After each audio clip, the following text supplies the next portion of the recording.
When should a child be placed on medication for concentration problems or ADHD? It is such a contentious issue. Parents obviously worry about medication, and it's not the first choice, it's not the first thing that we should be doing. First of all, we need to understand what the problem is. And if an incorrect diagnosis is made, and only recently I saw a child who had been 2 to 3 years on ADHD medication and does not have ADHD, and potentially had loss of appetite, and also delay in actually diagnosing the child with the right problem. Sometimes medication is inappropriate. Getting the right diagnosis, making sure that a child is seen by the right person, an experienced person, who can not just shoot from the hip, put that child on medication, and often delay the diagnosis of the real problem. You know, children who have just pure learning problems, medication is not going to help them. Medication is not liquid knowledge. It's not a tablet form of knowledge that gives you these special abilities. Medication is for a specific medical condition. ADHD is a lack of dopamine. It is a particular medical problem. Medication can be life-saving. It can be dramatic. But, you know, in the early stages, there are other things that should be used. Education programs at school, structure, making sure information is cut up into little bits, giving children a bit of extra time, reminding them, externalizing, making sure when they're doing something, they're reminded when they've got to do it, how often they've got to do it. If a child's too young, you know, using medication in very young children under the age of 4 can be dangerous, can have huge side effects. And some children have medical problems, such as heart problems, rhythm of the heart, electrical problems of the heart, that are contraindications. They can't take medication and sometimes can be dangerous. And also children that have epilepsy, uncontrolled epilepsy, they shouldn't be on medication until those things are controlled. Some children with Tourette syndromes or motor tics, that can be something that can be aggravated. But, you know, the use of medication also, in some children who have underlying anxiety, where their primary problem is anxiety, sometimes ADHD medication can make them focus on the anxiety too much.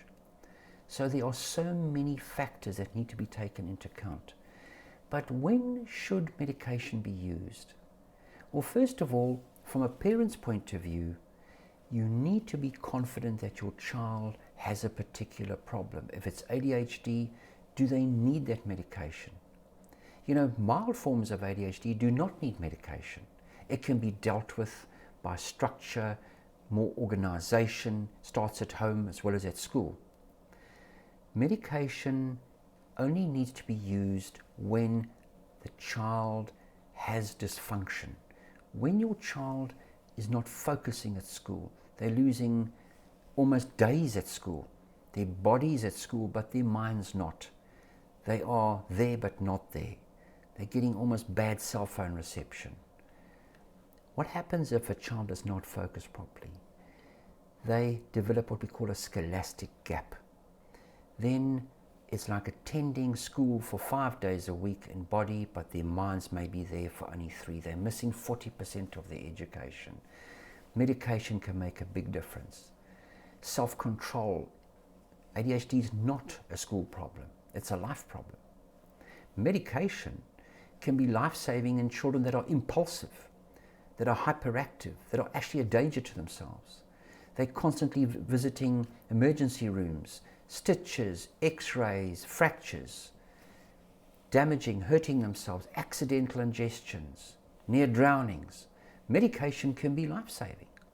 The older children get, you know, they become more impulsive, they have lack of inattention, they have a lack of sense of time about their own health. Teenagers, when they start driving, car focus can make a big difference. And of course in adults, it's been shown that unmanaged ADHD, children are more likely to become addicted to drugs, marijuana, alcohol, nicotine, 38% of girls develop teenage pregnancies because they don't think ahead. ADHD almost normalizes. By treating a child early with medication, it helps stimulate, it matures the brain. It's addressing the underlying problem. So there are different types of medications, but medication, at the end of the day, a parent must feel confident that their child has a particular problem. And you know, if you are negative, if you don't have confidence, if you're not sure what the problem is, you're not going to buy into the effectivity of that medication. You're always going to second guess it. So I think you need to get to the point where you're confident that your child has a particular problem. The medication would be something you should consider and think about it. If your child had diabetes, you would definitely want them to have medication. If your child needed glasses to see, it really depends on how severe the problem is. You know, medication is not necessarily lifelong. There's some children who have difficulty with their appetite on medication. They have milder symptoms. They don't have to take it every day. We do recommend they take it every day, but if it's causing huge side effects, it can maybe only be given during school week and given a break during the holidays and weekends so that they can replenish their appetite and put on weight. Some children have problems in the evening with homework, and later on at high school, children need extra help with focusing, studying. They can take shorter acting medications. So there are so many different tools, almost kind of different possibilities. Long as it's diagnosed by the right person and also prescribed by somebody who understands the medication.